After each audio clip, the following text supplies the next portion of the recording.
Good morning, students. I am Avshay sir. I am teaching economics in Sadhguru Gargi Maharaj College, Karad. In my last lecture, I discussed the importance of economics, why it is important for even standard student to learn economics. And now from this lecture, I am going to start directly from your syllabus. So for this lecture, I have selected chapter number 1. That is chapter number 1. That is about the basic concepts in economics. You know, there are some economics where given definitions. What do you mean by economics? In this chapter or in this point, we are going to discuss about the definitions which are given by these persons. Before going to start with the definitions, I would like to give you some introduction. What do you mean by science? In last lecture, I mentioned about the economics is also a science. Why it is called as science? I explain all these points in detail. Now see, here some basic introduction why it is going to call as a science. Now, when I say something about science, what you are going to understand, that is science. What is science? Science is the systematic body of knowledge where you can find each and everything. Systematic nature is there for science. All these things should be there for economics also. I will explain all these points later. But when I say something, what is science, you can understand that there is systematic body of knowledge. And there are two types for a science. That is one type that is about the natural science, and second point that is about the social science. See, natural science laws are universally accepted laws are there in natural science. For example, their validity can be tested in a laboratory. If I say something about the physics, chemistry, maths, you can see that. For example, suppose 2 into 2 is equal to 4. In India, it is also in America, it is also 2 into 2. So you can check there is universality. That is, it is called as a laws are universally accepted. Okay. But what is there for social sciences? Social sciences, abstract or behavioral science, it is called as abstract or behavioral science, because social sciences, the subjects which fall in category of social sciences, there is abstract nature or the nature depend on human behavior, related to study of some or other aspect of human behavior. For example, suppose if I say something about the psychology. What do you mean by psychology? Psychology is going to study the mental aspect of a human being. What about the sociology? Sociology is going to study about the social aspect of human being. So these are the science different. Natural science is different and social science, or it is called as social sciences, are different from natural science. There is some kind of difference. But human behavior is not going to test in laboratory. See, try to understand. And therefore, it is not universal, but only statements are general about the tendencies. Natural science is going to test human tendencies or human behavior is not going to test in laboratory. It is some kind of feeling you can understand with all these points with the feeling. So, here there is some kind of difference between natural science and about the social science. Now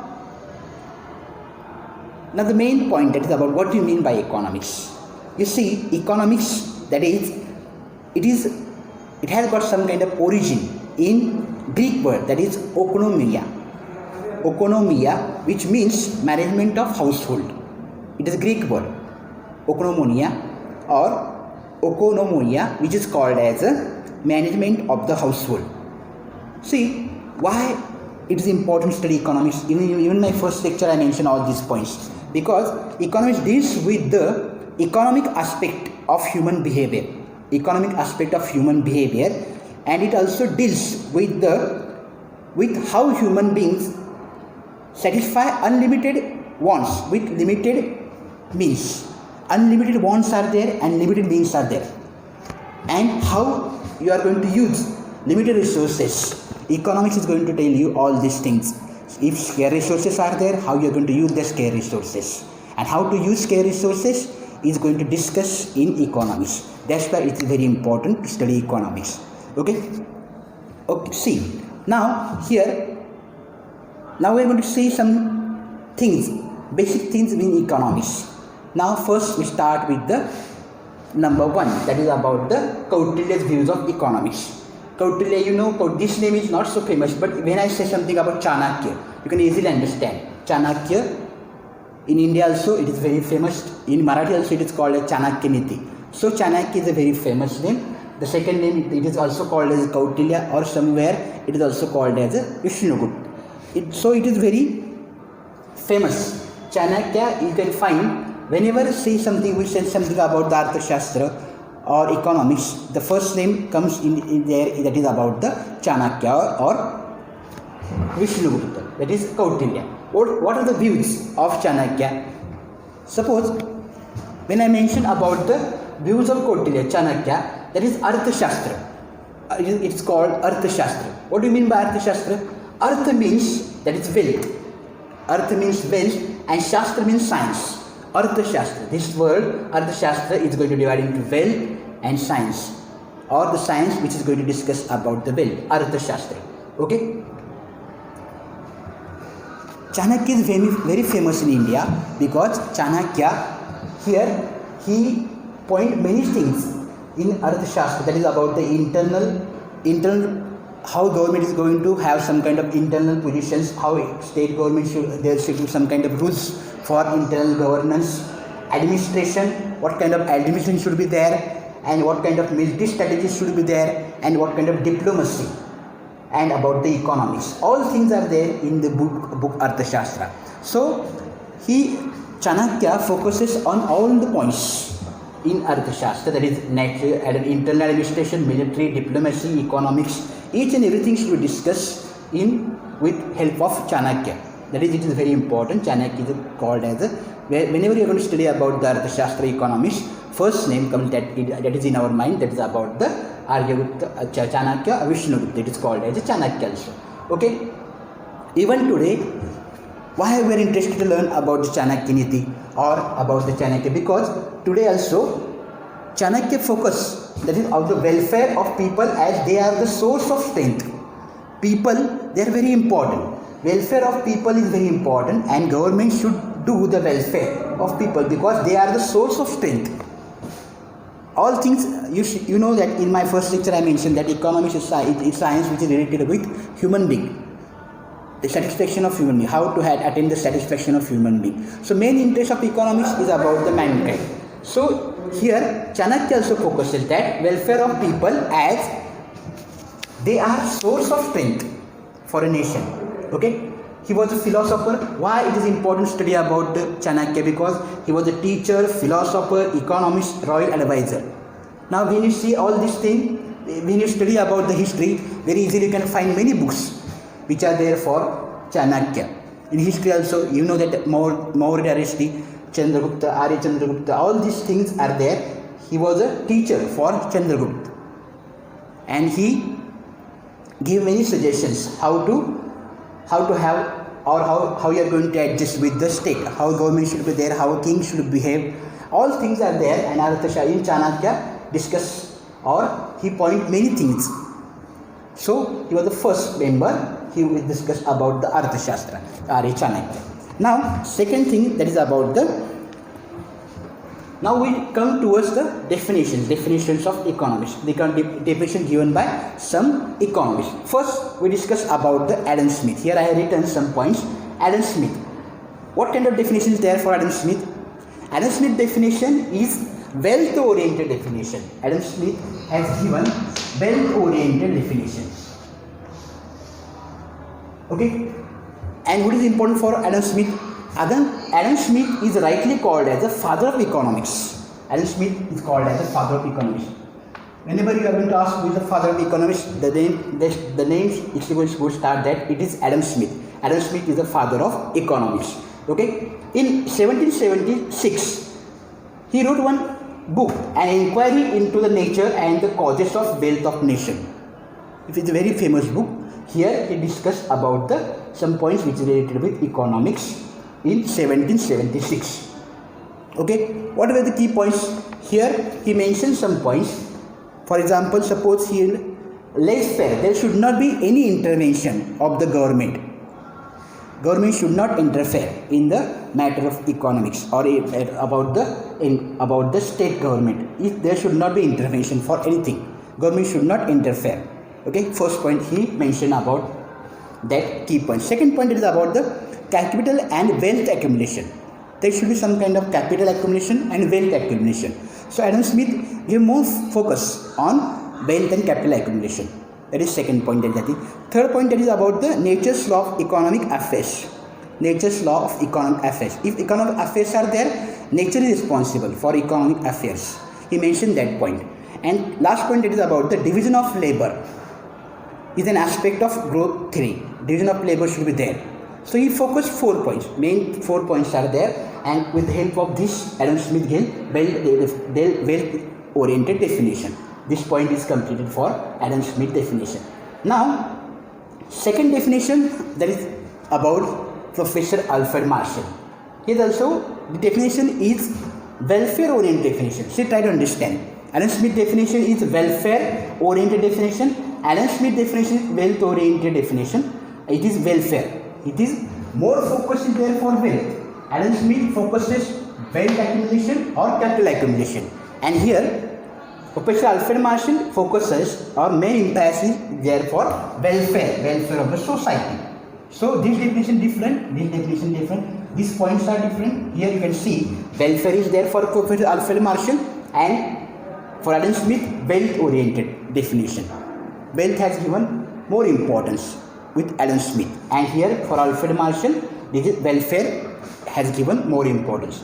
Even in Alfred Marshall book that is written in 1890, the famous book is there, Principles of Economics.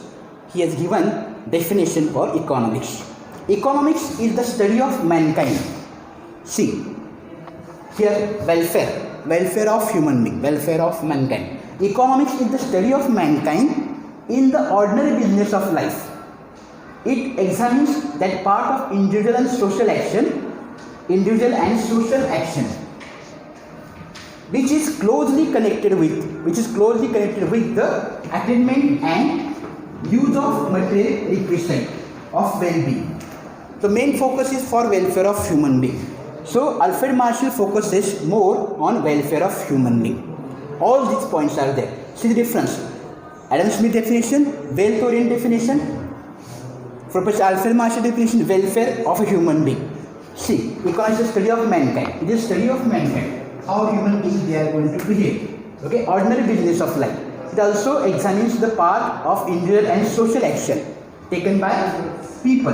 Social action which is closely connected with the attainment and use of material requisite. Use of material requisite of well-being. So this definition different than Adam Smith definition. Okay, this definition. What are the key points?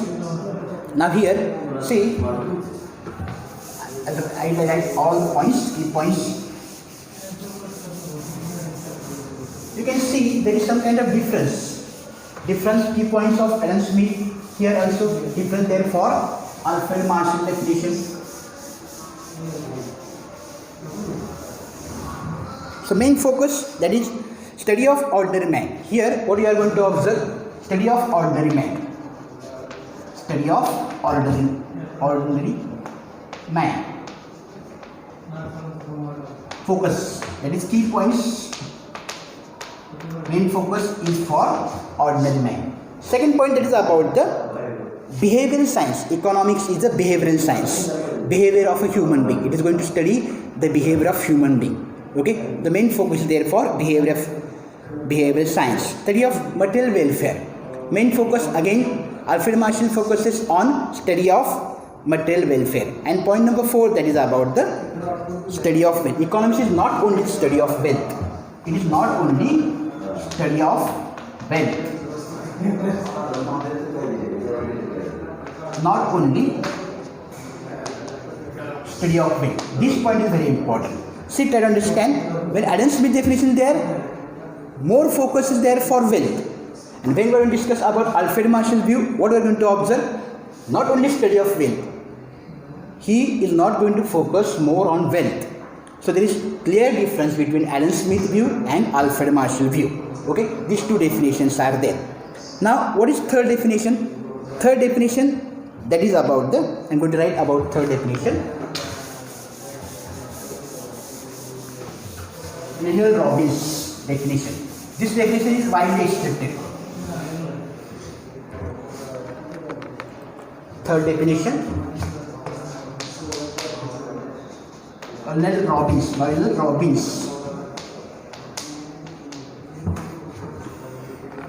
Scarcity oriented definitions.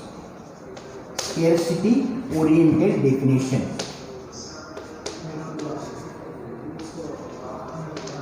Scarcity. Now see, this definition, Royal Robinson has given definition. This definition is widely accepted because scarcity, the main thing which is related with economics, that is about the scarcity. All resources are scarce, and it is important for human being to use all resources carefully. Scarce resources are there, so it is duty of human being to use all these scarce resources carefully. So scarcity is the main point which is related with Daniel Robbins' definition. So this definition is widely accepted nowadays, and even in his famous book that is written in 1932, he has written one book that it is called as An Essay on the Nature. An essay on the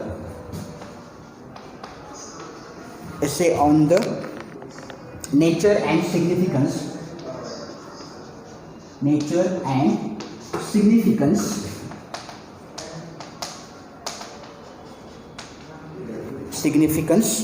of economic science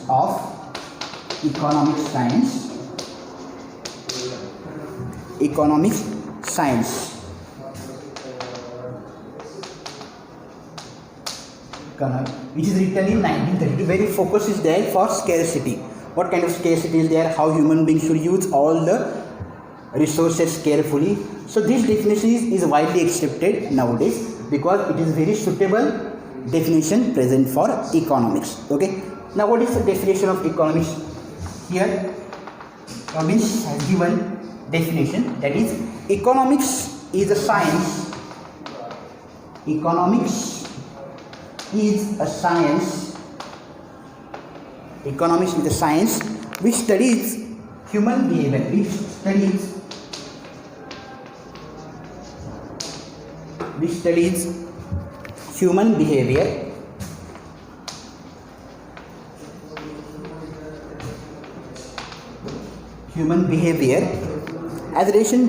as a relationship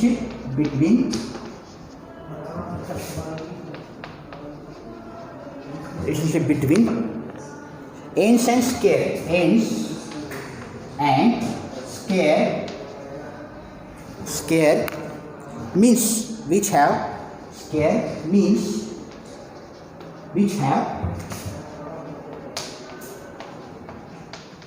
which have alternative uses.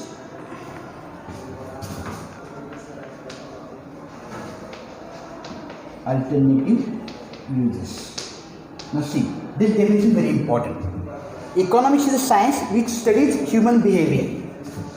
Okay, this point is very clear because we are going to study about the human behavior. Okay, as a relationship between, what kind of relationship there? Relationship between end and scare means which have alternatives. All means scare means, scarcity is there. All resources are very scarce. It is important for human being to use all the scarce resources carefully. Here the main focus is that there should be some kind of alternative uses. The thing which have alternative uses, it has got some kind of importance. So here the main focus for Robbins, that is about the scarcity oriented definition, and this definition is widely accepted here. Nowadays we are going to accept this definition. Now what are the key points? He has also given 4 key points. So I will explain all these 4 points.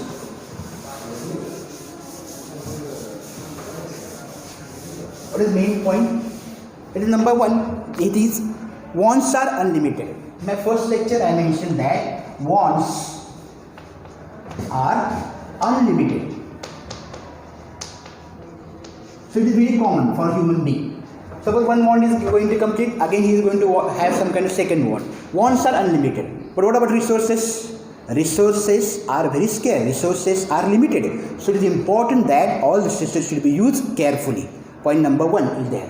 Point number 2, that is about, only 4 points are there. I am going to explain all the points. Point number 2, that is about means are comparatively limited. Means are limited.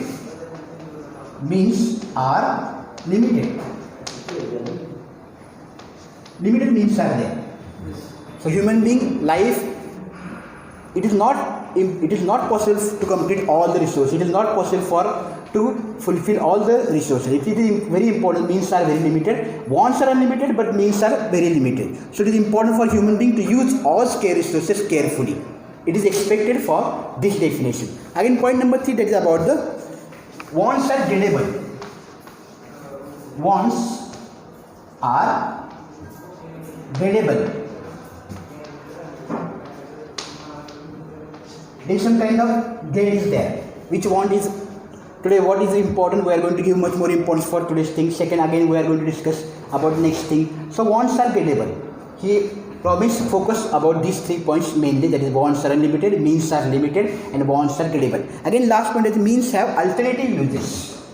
Means have alternative uses.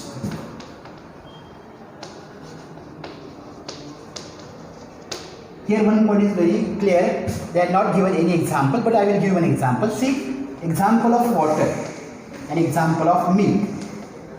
See, 1 liter of water it will have 20 rupees cost, but for milk you have to give at least 50 to 60 rupees. Why milk have some kind of expensive price? Because it have alternative uses there for milk. But for water it is not possible, that alternative uses are not there. So milk is expensive because it has got alternative uses.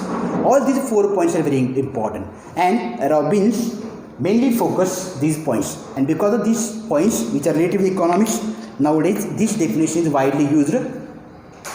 So we discussed all these points.